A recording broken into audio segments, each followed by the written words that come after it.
A frog that eats PCs. That's the shtick. That's the thing today. That's what I'm talking about. A frog that's sole purpose in life is to eat PCs. Because I love fucking with my players so much. Anyways, okay, so once upon a time, this video went viral with the frog who screams. He screams so hard because he's defending his territory. He screams.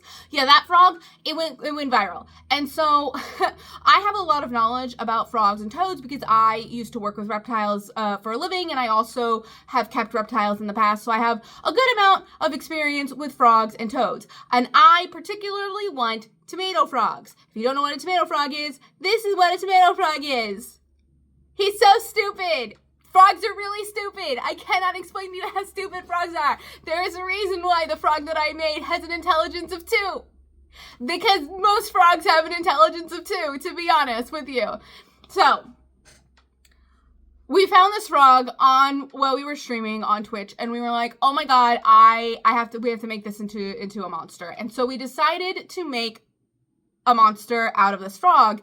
And then I took that monster and was like, okay, I feel like I could actually make something out of it because there's actually some pretty cool stuff that we have here. So your players are going along in this bog, and they're trekking along in this bog, and they're making perception checks, right? And in one of these perception checks, to make sure that they're not being followed or spotted or whatever, there is an adorable, real little frog.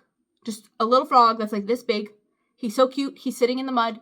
And he's speckled, and he looks like a little rock, and he is just the most adorable thing that you've ever said. And you tell them that this frog is the most adorable thing that I've ever seen. And, of course, they're going to want to keep it as a pet, because that is what every single player I've ever played with in my entire fucking career of D&D has done. They keep the players, the pets. They keep the pets. So, they go up to this frog, right? And they're like, oh my god, you're so...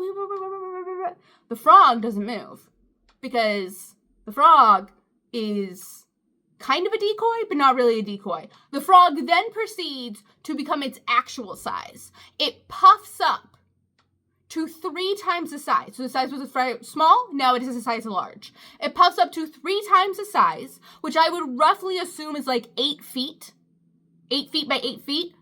And proceeds to try to hump and swallow one of the PCs. Now, I would definitely say that the frog gets a surprise round because I don't think any of them are expecting the frog to try to eat them. So the frog gets a surprise round. And the frog's main goal is just to eat the party. That's all it wants. It doesn't want to kill the party. It doesn't understand that there are sharp implements. It doesn't understand that the party can kill it from the inside. Doesn't understand any of that stuff. The frog is too stupid to understand that stuff. It's a frog. It's a frog. The only thing that the frog understands is things move, mouth. Right? Okay. So the frog has two things that it can do. It can scream, a mighty scream. That is what I called it. It is a mighty scream, and this scream does force damage to them. It also alerts everyone like in 300 feet that the person is there, but it's a mighty scream. The other thing that it can do is that it can bite and swallow. You have to make a dexterity saving throw, and then once you make a dexterity saving throw, you swallow. There is no contingency for the frog throwing back up the player, because there is no contingency for a frog to throw back up the thing. It just dies. I'm not even kidding.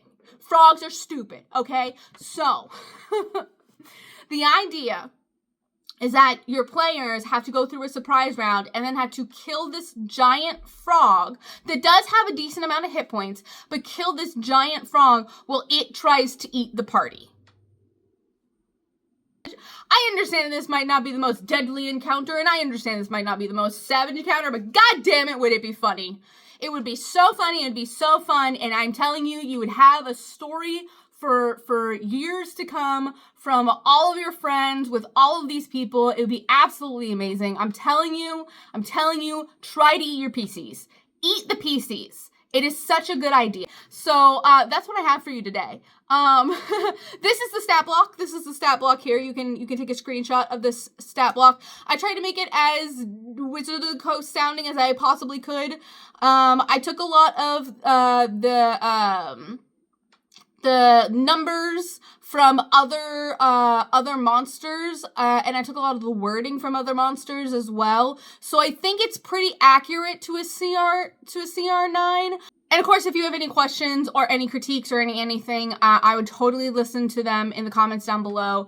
I am not adept at making monsters yet. This is definitely a new territory for me. I have more been in the lore stuff, so making actual stat blocks is not necessarily the most tried and true method yet, you know? Also, if you enjoy these kinds of things, I post a no-nonsense newsletter that instead of giving you like advertisements or something like that, I give you a PDF of a free thing, just something that I have created. I'm currently trying to flex myself and stretch my wings and hone my skills. And if I'm going to experiment and do weird stuff, I might as well give it to somebody. And I might as well publish it. That was kind of my motto with this whole thing. And so this is just somewhere for all of my creations to go so that you guys can enjoy it. Anyways, if you are interested in any of that, the doobly-doo down below has everything that you need to sign up. I appreciate everyone being here and enjoying while I transition over to YouTube and transition on this journey. I think this format is going to be a lot better than shorts format, so I'm excited for that because I can ramble and tell you guys all the things and stuff. I appreciate you oh so much. You are always welcome at my table, and I will see you in the next video.